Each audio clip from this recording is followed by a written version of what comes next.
Hello, students. Welcome to GN Study Point. Right.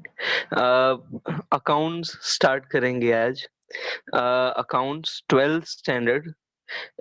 Chapter 1 Introduction to Partnership. Right. अभी तक जब business start होता है तो मालिक जो है या जो दुकानदार है जिसके पास पहले आइडिया आया है वो सबसे पहले अपना बिजनेस शुरू करता है, राइट, जिसको हम बोलते हैं सोल प्रोप्राइटरशिप. राइट, सोल यानी अकेला.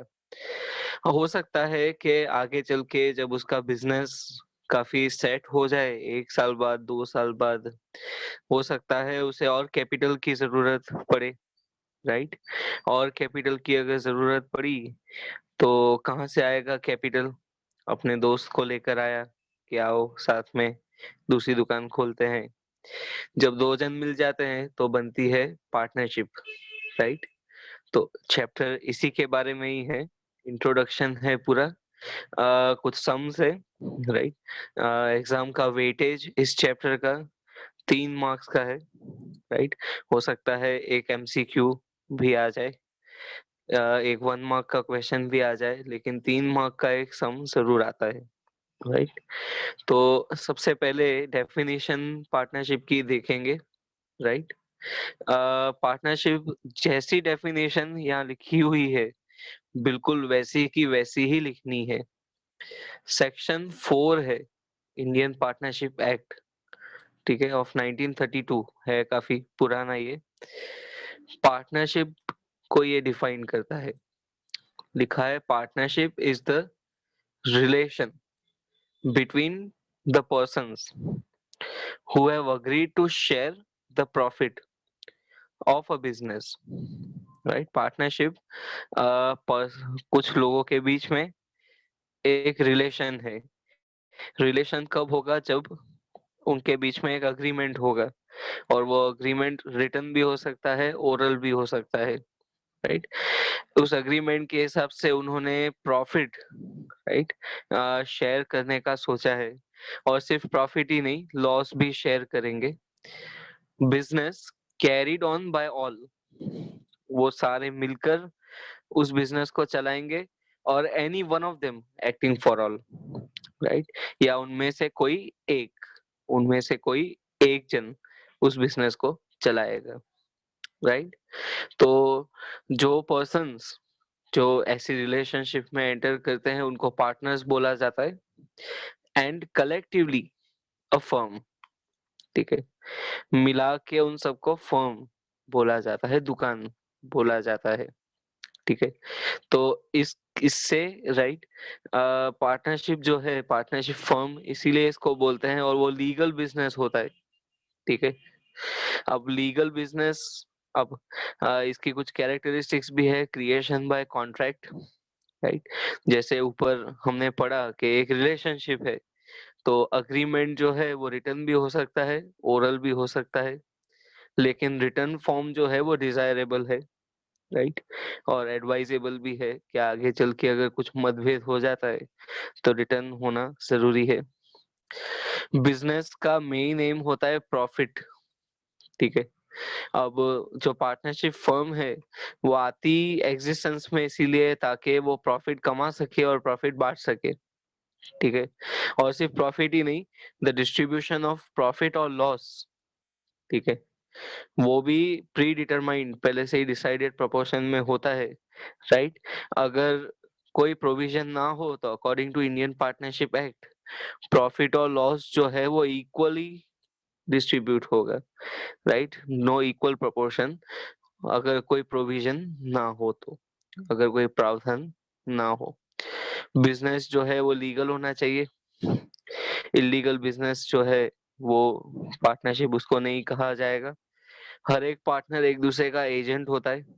कि सपोज अगर 3 पार्टनर्स है, उसमें से एक पार्टनर जाके खरीदी करता है और अगर महंगा सामान भी लेकर आता है तो बिजनेस को उसको पैसा देना है, क्योंकि सारे पार्टनर्स एक दूसरे के एजेंट होते हैं. नंबर ऑफ पार्टनर्स है कि सेक्शन 464 राइट। कंपनीज एक्ट का 2013 वो बताता है कि मैक्सिमम पार्टनर्स कितने होने चाहिए। मैक्सिमम है 100, ठीक है। और अगर राइट बैंकिंग पार्टनरशिप है तो 50, राइट। वो टाइम टू टाइम चेंज होता रहता है। लायबिलिटी हर एक पार्टनर की राइट अनलिमिटेड होती है, यानी अगर बिजनेस लॉस में चल रहा है और लॉस अगर कुछ ज्यादा ही हो जाए, बिजनेस के सारे एसेट्स बेचकर भी अगर लॉस कवर ना होता है, तो पार्टनर्स को अपने घर से अपनी पर्सनल प्रॉपर्टी भी लाकर राइट उसे बांटनी होगी, right.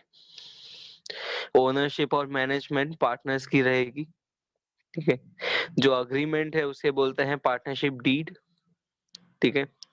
The emergence of a partnership is from the agreement, right. और वो अग्रीमेंट को बोला जाता है पार्टनरशिप डीड।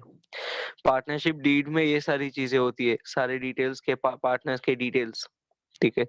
अब वो डिटेल्स में भी उनके नाम, उनके एड्रेस, उनके कॉन्टेक्ट नंबर्स, राइट। जो फर्म है, जो दुकान है, उसकी डिटेल्स होगी, यानी उसका नाम और एड्रेस, ठीक है। कौन से टाइप का बिजनेस किया जाएगा वो लिखा जाता है, राइट। कमेंसमेंट ऑफ पार्टनरशिप, यानी पार्टनरशिप की शुरुआत कब हुई, पार्टनरशिप की शुरुआत कब की गई, कैपिटल कितना है, ठीक है। कौन सा पार्टनर कितना कैपिटल लेकर आएगा, राइट, वो भी लिखा जाता है। कैपिटल आया है तो इंटरेस्ट ऑन कैपिटल देना है कि नहीं, ठीक है। अगर कैपिटल के इंटरेस्ट ऑन कैपिटल के बारे में नहीं लिखा है कुछ भी, then no interest on capital is to be paid to the partners. कौन से पार्टनर कितनी ड्राइंग्स करेंगे, मैक्सिमम कितना करेंगे, वो लिखा होगा। इंटरेस्ट ऑन ड्राइंग्स के बारे में भी लिखा होगा। अगर इंटरेस्ट ऑन ड्राइंग्स के बारे में नहीं लिखा है, तो फिर पार्टनर्स से इंटरेस्ट ऑन ड्राइंग्स चार्ज नहीं किया जाएगा। प्रॉफिट किस तरीके से डिस्ट्रीब्यूट होगा, प्रॉफिट या लॉस, अगर कुछ भी नहीं लिखा है तो फिर losses, profit and losses distributed in equal proportion, right. Partners को सैलरी देनी है, बोनस देना है, कमीशन देनी है, रेम्यूनरेशन देना है, राइट, देना है कि नहीं। अगर कुछ नहीं लिखा है, इसका मतलब कुछ भी नहीं मिलेगा, ठीक है। Interest on loan provided by partner, कोई पार्टनर अगर बिजनेस को लोन देता है तो राइट जितना रेट ऑफ इंटरेस्ट लिखा गया है उतना तो देना ही है। और अगर नहीं दिया है तो कम से कम 6% इंटरेस्ट, ठीक है, 6% interest loan given by the partner to the firm, ठीक है। और ये जो लोन है इंटरेस्ट का, वो बिजनेस के लिए एक्सपेंस की तरह माना जाएगा, ठीक है। गुडविल के बारे में लिखा होता है कि गुडविल किस तरीके से कैलकुलेट की जाएगी, कब पार्टनर को, नए पार्टनर को एडमिट करना है, कब पुराने पार्टनर्स राइट रिटायर हो सकते हैं, फर्म डिसॉल्व कैसे होगी, फर्म बंद कैसे होगी अगर इन केस बंद किया जाएगा तो, ठीक है। तो ये सारी चीजें पार्टनरशिप डीड में लिखी गई है। और अगर किसी पार्टनरशिप डीड में इन सब के बारे में नहीं लिखा है, कि जैसे राइट के पार्टनर्स के कैपिटल के बारे में अगर नहीं लिखा गया है कि कौन कितना कैपिटल लाएगा, तो हर एक पार्टनर राइट अपने म्यूचुअल एग्रीमेंट से, अपने अ, अंदरूनी, अपने अंदर ही अंदर बात मानकर, अपने आप में एक सहमति बिठाकर कैपिटल ले आ सकते हैं, राइट। जो पीएनएल रेशियो है, ठीक है, थर्ड पॉइंट में लिखा है जो पीएनएल रेशियो है वो इक्वल रहेगा अगर कुछ बोला नहीं है तो। इंटरेस्ट ऑन कैपिटल नहीं पे किया जाएगा, इंटरेस्ट ऑन ड्राइंग्स भी चार्ज नहीं होगा, सैलरी नहीं मिलेगी, कमीशन नहीं मिलेगी, रेम्यूनरेशन नहीं दी जाएगी। और अगर कोई पार्टनर लोन देता है तो 6% इंटरेस्ट राइट चार्ज करना है। इन केस अगर कोई पार्टनर रीजनेबल एक्सपेंस करता है, यानी अगर वाजिब है, सही है, उसके बिना काम नहीं चल सकता, तो जो पार्टनर है उसको रीएम्बर्समेंट का राइट मिलना चाहिए। यानी जो मेहनताना है, जो पैसा उसने खर्च किया है, वो रिटर्न उसे जरूर मिलेगा, राइट। राइट, एक्सरसाइज के सम्स स्टार्ट करते हैं. राइट, एक्सरसाइज वन का क्वेश्चन नंबर 3 का फर्स्ट सम.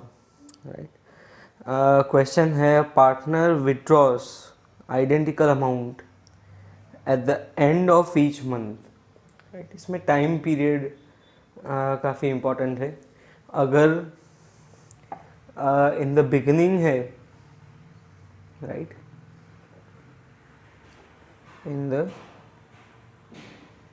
बिगिनिंग है, राइट, तो 78 मंथ्स का इंटरेस्ट आएगा. राइट, अगर इन द मिडल है, राइट, तो 72 मंथ्स. राइट, और अगर इन द एंड है तो 66 मंथ्स. राइट, तो टाइम पीरियड इम्पॉर्टेंट है कि ड्राइंग्स के लिए कितने मंथ्स का इंटरेस्ट लगेगा. अगर इन द बिगिनिंग है तो 78 मंथ्स. अगर इन द मिडल है तो 72 मंथ्स. अगर इन द एंड है तो 66 मंथ्स. तो a partner withdraws identical amount at the end of each month. Right, eight the and है इसीलिए 66 मंथ्स का इंटरेस्ट लगेगा. Eight the end of the year total annual drawings.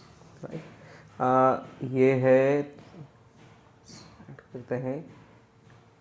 Right, ये है question number 3 का फर्स्ट. एनुअल ड्राइंग्स है ₹12,000. Right, annual यानी पूरे साल की. तो मंथली, राइट, तो मंथली ड्राइंग्स वो होगी 12,000 divide by 12 months which is equal to ₹1,000. Right, यानी हर महीने उसने 1,000 रुपये विड्रॉ किए हैं. Eight 12% per annum interest. ठीक है, तो रेट ऑफ इंटरेस्ट हुआ 12%. ठीक है, टाइम कितना eight the end of each month है, यानी 66 मंथ्स. Right, 66 months. राइट, अब इंटरेस्ट काउंट करेंगे. Interest on drawings. Interest on drawings is equal to principal into rate of interest into time upon 100, PRT upon 100. right, और PRT principal 1000. right, principal 1000 multiply by rate of interest 12, time period 66 months, और months है इसलिए उसको years में convert करने के लिए divided by 12. Formula का अपॉन 100 तो है ही. राइट, 12 कट, इसको कैलसी चलाएंगे, आंसर आएगा ₹660. राइट, आंसर आएगा ₹660. राइट, तो determine the annual amount of interest on drawings. तो लिख देंगे interest on drawings. interest on drawings is ₹660. Right, तो इंटरेस्ट जो है वो लगेगा ₹660. यही अगर इन द बिगिनिंग होता तो यहाँ पे 78 मंथ्स ले लेते. अगर इन द मिडल होता तो यहाँ पे ले लेते 72 मंथ्स. और अगर इन द एंड है तो 66 मंथ्स लिया है, और उसको कन्वर्ट करने के लिए राइट डिवाइडेड बाय 12 किया है, राइट। सेकेंड सम स्टार्ट करेंगे।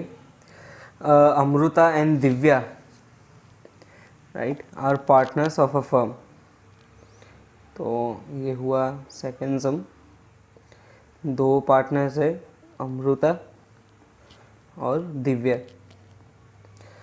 इनका प्रॉफिट शेयरिंग रेशियो दिया नहीं है। Their capital ratio is 3:2।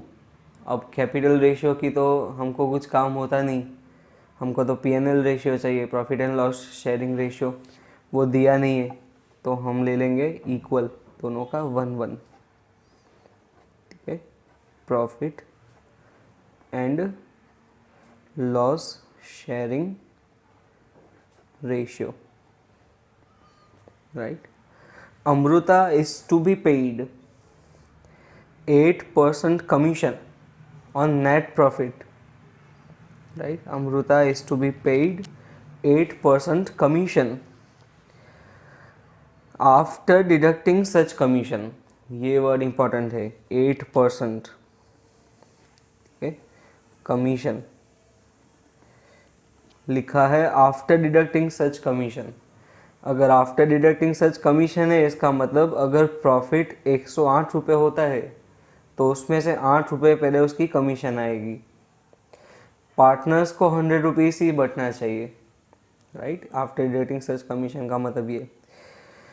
What amount will be received by Amrita, what amount would be received by Amrita अगर profit, right, if the profit at the end of the year, if the profit at the end of the year, और profit दे दिया है, profit है 96,000 rupees, 96,876 rupees, 96,876। सबसे पहले अमृता की commission देंगे, ठीक है। तो अमृताज कमीशन, प्रॉफिट है 96,876 मल्टीप्लाई बाय उसकी कमीशन है 8, टोटल प्रॉफिट है 8108। आफ्टर डिडक्टिंग सच कमीशन हो, right, after deducting such commission हो तो इंटू 8/108, अगर 10% है तो इंटू 100 इंटू 10/110, अगर 12% है तो इंटू 12/112, राइट। कमीशन कैलकुलेट करेंगे। 96,876 इंटू 8/108, राइट। तो कमीशन आएगी रुपीज़ 7,176। ये तो इसकी कमीशन आ गई, राइट। तो आगे अब बाकी जो पार्टनर्स में बटेगा वो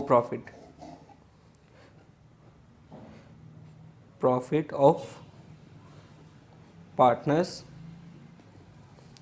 टोटल प्रॉफिट था 96,876 माइनस उसकी कमीशन आ गई 7,176, ठीक है।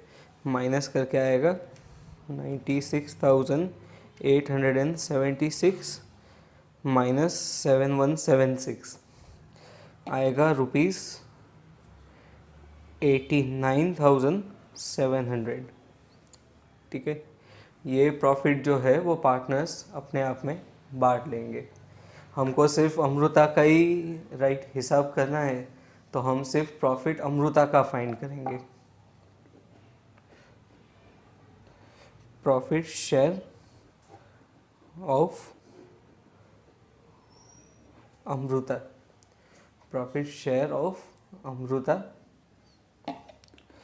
प्रॉफिट बांटना है 89,700 मल्टीप्लाई बाय उसका शेयर है 1, टोटल 2, 1/2, 1/2 करेंगे आएगा 44,850 रुपीज़, 44,850। अब क्वेश्चन में बोला है what amount will be received by Amrita. Amrita कितना अमाउंट रिसीव करेगी, राइट। तो कमीशन भी मिली है उसे, अमृतास अमाउंट, कमीशन तो है ही 7176, प्लस प्रॉफिट भी मिला है 44,850, तो टोटल अमाउंट उसको मिलेगा 7176 प्लस 44,850 आएगा 52,026, राइट। तो टोटल अमाउंट जो अमृता ने रिसीव किया है वो है ₹52,026, 52,026।